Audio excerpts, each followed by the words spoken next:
Bewitched was so happy. Everybody had a crush on Elizabeth Montgomery. Everybody had a crush. Dick Sargent, God bless him, was not as good as Dick York. And Agnes Moorehead on Bewitched. I had seen her on Broadway in Men and Superman. We got this part of a 100-year-old apothecary. You think you can handle that? I said, yo, yes. Actors are so full of it.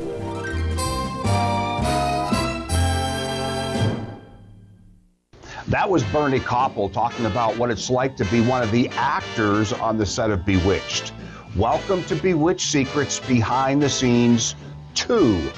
We know very little about the goings-on behind the scenes of Bewitched. The show stars very rarely did interviews, and even when they did, they would rarely talk about the 60s and 70s magical show, oftentimes pre-requesting from the interviewer not to be asked about it. Perhaps the greatest look into the show came from Dare number 1, Dick York, as part of an interview at the end of his life. That is on this channel. Elizabeth Montgomery briefly talked about it on Entertainment Tonight. That is also on this channel. But what you're about to see is different. Frequent actor on the show Bernie Kopell often appeared, playing everything from a magical hippie to a Freudian psychiatrist to a witchly apothecary to a bunny dater. This interview is from 2017 as part of the Television Academy Foundation. Here we hear Elizabeth was provocative. Paul Lynde, Uncle Arthur, was just plain weird. Dare number 2, Dick Sargent, was a nervous wreck. And Agnes Moorehead and Dora was, well, you can hear it in his own words. Bernie Kopell. Bewitched was so happy. Everybody had a crush on Elizabeth Montgomery. Everybody had a crush on her. She was delicious. She was provocative. And I loved Bill Asher. Bill Asher was like Frank Capra. This was Frank Capra, and Bill Asher was the head guy of Bewitched. Frank Capra would call, there was this marvelous character actor, Charlie Lane. Charlie Lane lived to be 100. He worked with everybody. Charlie said, oh God, Frank Capra, God love him. None of this audition crap. He'd call you home, hey Charlie, how are you? How's the family? Everybody all right? How's your golf game? Good? Now Charlie, I'm doing this film with starring Jimmy Stewart, and I'm doing it, and he gives him the date, such and such a date. He said, I'd love if you have the time, if you're available, could you play such and such a part? He said that was so respectful. And Bill Asher was the same way. He'd call, hey Bern, how you doing? How's your tennis game? Good, it's fine. We got this part of a 100-year-old apothecary. You think you can handle that? I said, yo, yes. Actors are so full of it.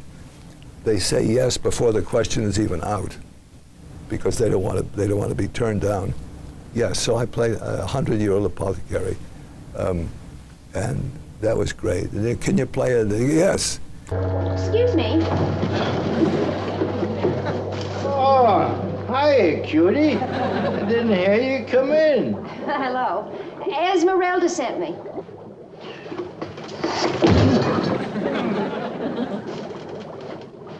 What can I do for you? Got some good specials today. Eye of newt, half price. That's toenails, 20 off. So for a number of years, I got to play all these marvelous characters. Bernie wasn't afraid to call a few people out as weird or oddballs or strange.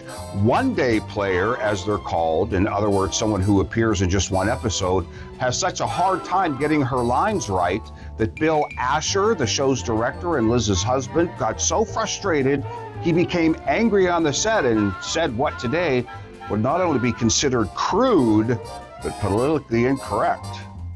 And there was one time, he said, do you think you can play yourself? I said, come on, Bill, you know I can.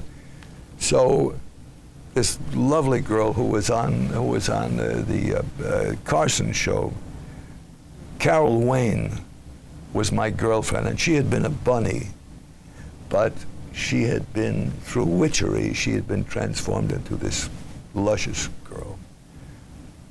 So Bill was casual about just about everything because it was a party all the time, and everybody's looking at Elizabeth like, ah.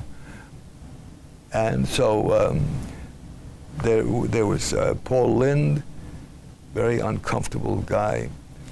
Paul Lynde and Carol Wayne and myself, and Carol Wayne had to make this circular thing around the table, and she had come from the forest where there were bunnies and beavers and deer and all of that, and she loved them because she'd been transformed from a bunny. So something happened every time she didn't quite get to the place where she had to sit down.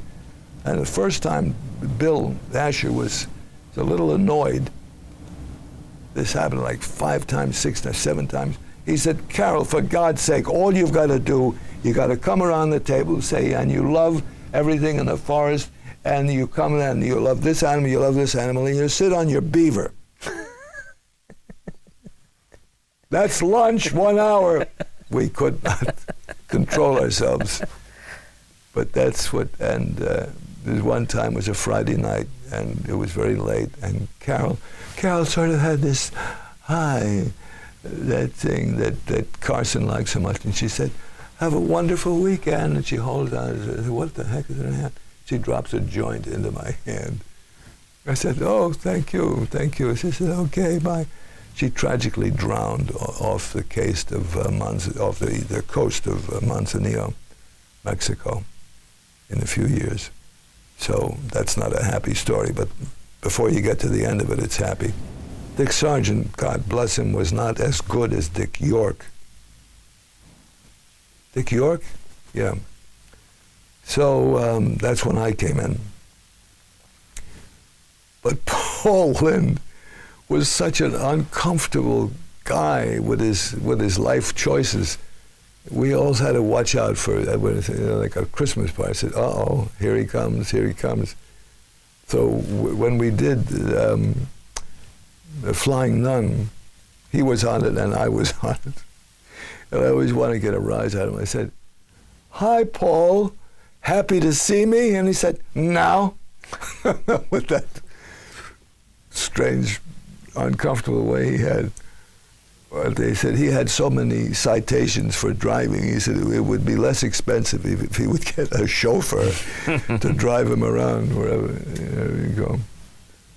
But and Agnes Moorehead on Bewitched, I had seen her on Broadway in Men and Superman with Charles Laughton, Charles Boyer, Sir Cedric Hardwicke. And she was the lady, she was the only lady, and I'd seen her with these Orson Welles films. And sometimes she played a bitchy lady, and I said, how is she going to be like to deal with? She was lovely and very complimentary. She said, not all actors can do what you do, going from one character to another. And she said, oh, that's so marvelous. Oh, sweet. I hope you enjoyed this look at Bewitched Secrets Behind the Scenes, Part 2.